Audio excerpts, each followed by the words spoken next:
Hello and welcome everyone to Women Speakers Association WSA-TV. I'm Laura Rubinstein, your host and producer of WSA-TV. I'm also a digital media and marketing strategist, author of the book Social Media Myths, Busted, the Small Business Guide to Online Revenue.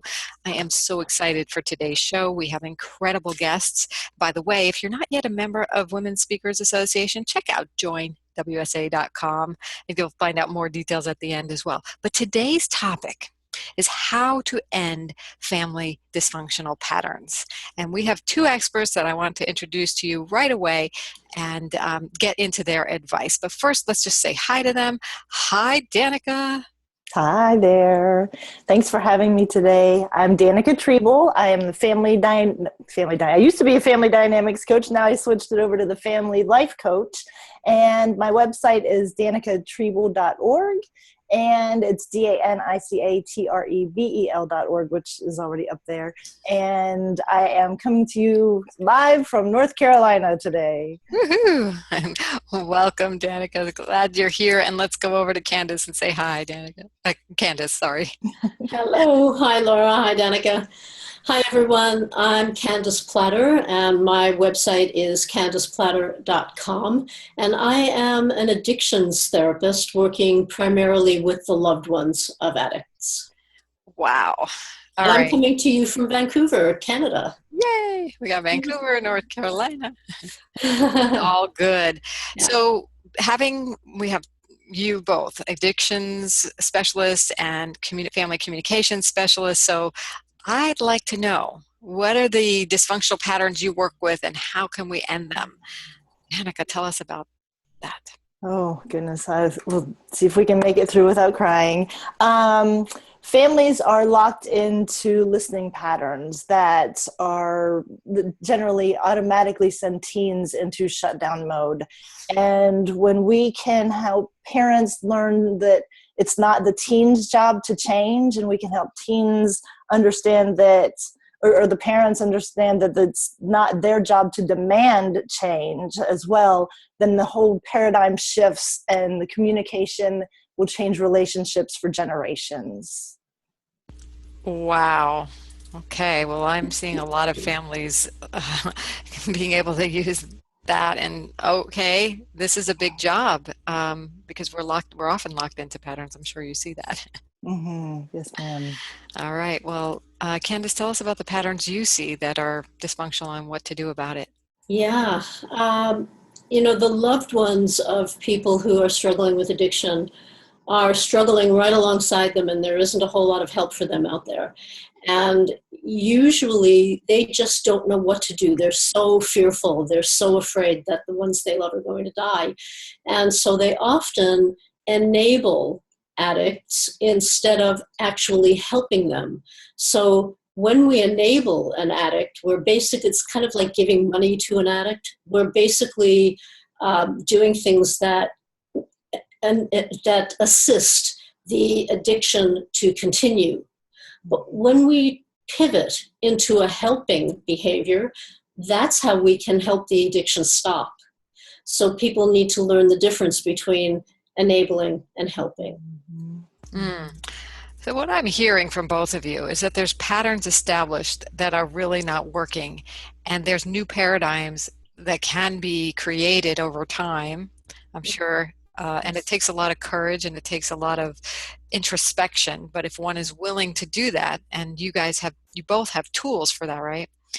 That relationships can be transformed and healing can happen. This is profound work that you do.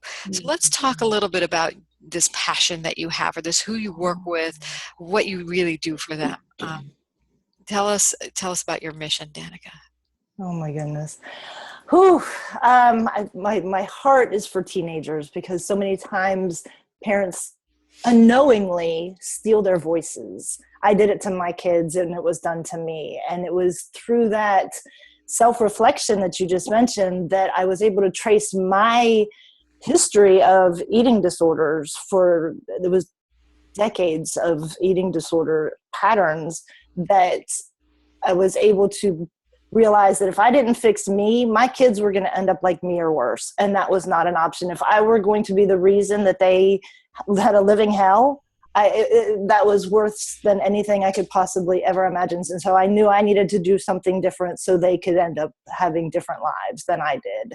And it was through understanding the dynamics and the locked patterns of communication that really were able to transform my relationship with myself, my relationship with my family, my parents and my sister, and most importantly with my teenage sons. I can't hear you. Who would have thought that your own personal issue would have resulted in the key to dealing with and creating a better relationship with your children? Wow. You know, that's huge paradigm shifting stuff. That's amazing work that you offer and have done and now can offer. Thank you. So Candace, tell us about your passion, your mission, and how you help people. Well, I truly, deeply believe that addiction can be stopped. I mean, for me, it's incredible that it's gone on as long as it has and that it's getting worse and worse. It doesn't have to be that way. When we enable addicts, this is not a loving act toward them. It feels like it's loving to the loved one, but it really isn't. It's a way to keep that addiction going. If you give money to an addict and you know that that money is going to be used on drugs or alcohol or whatever the addiction is, and you keep doing that, what can happen except for the addiction to continue? So one of the sayings I love, there's two of them. One is if you always do what you've always done, you'll always get what you've always gotten. Mm-hmm. The second one I love is pretty much the same, but it's a lot simpler, that if nothing changes, nothing changes. And so we do need to come out of our own comfort zones as loved ones. We need to stop doing things that are hurting the addict. We need to love them enough to do what's right for them. And how did you come to this awareness and knowledge? Are you asking me for like my story? Yeah. Okay. Well, I'm a recovering addict myself. I now have 29 years clean and sober. I celebrated that last month. How that started for me really briefly was that I was diagnosed with Crohn's disease in the early 70s when it wasn't a very popular condition. Unfortunately, it is now. The doctors didn't know what to do for me, so they gave me a lot of addictive drugs like Valium and codeine and things like that. And my body became addicted to them. So for a long time, I used those until I finally made a decision to stop. I reached a bottom and made a decision to stop. And I've been in recovery for the last 29 years. So I know addiction inside out from an addict's point of view. And I'm also the loved one of addicts. And when I started working about 3 years into my recovery, I decided I wanted to work in the addiction field. So many people had helped me and I wanted to give back. So I started working as an addictions counselor and worked with drug addicts, alcoholics, and their loved ones started calling me at the end of their rope. What do? We love this person, but we hate this person. What do we do? And I had no idea what to tell them. But over the years, I understood. I kept hearing the stories. There were so many similarities, and I understood and was able to put together some strategies. And then I wrote a book, which is called Loving an Addict, Loving Yourself. It's the top 10 survival tips for loving someone with an addiction, which has won several awards, much to my surprise. So I know this field so well. Wonderful. Yeah. And I just want to say that if anybody had ever told me that I was going to be able to do anything that would help the world in my addiction or even in my recovery, I would have thought they were nuts. And so I know that people can change. I know because I am a living example of that. Lovely. Thank you so Yeah. much. And Danica, I believe you might have a book as well. Do you want to mention your title? I have actually one that's a compilation with a bunch of other life coaches. It's called I'll just preface with this, switch gears. My sons and I are actually writing books, and we're in the Oh, process of writing books right now. So I'm really more excited about those. It's going to be my older son and I, my younger son and I, and then the three of us have one together. So that'll be out by the end of the year, actually. great. We don't have titles yet, but stay tuned. Yep, stay close to your website. That's great. Well, this has been powerful to know that each of you have a story that prompted you to do, Candace, like you said, uh, give back to the world. You've Right. overcome something that not many people get to overcome, but you are making it possible for them. So Yes. kudos to Yes. your awesome work in helping develop great relationships with family members, loved ones, and that ripples out into the communities that we all live in. It's huge work, and that's what Women Speakers Association is all about. And I was wondering if each of you'd like to say a little bit about what you've either come to Women Speakers Association for or what you love about it already. So, Danica, I want to say a word. Sure, I'd be happy to. I actually, the way my life works, I stumble upon things and then I act upon them. And I had stumbled across Women Speakers Association. It is definitely a platform that I would like to learn and grow. And it's my own fault that I haven't really been using it to its fullest advantage.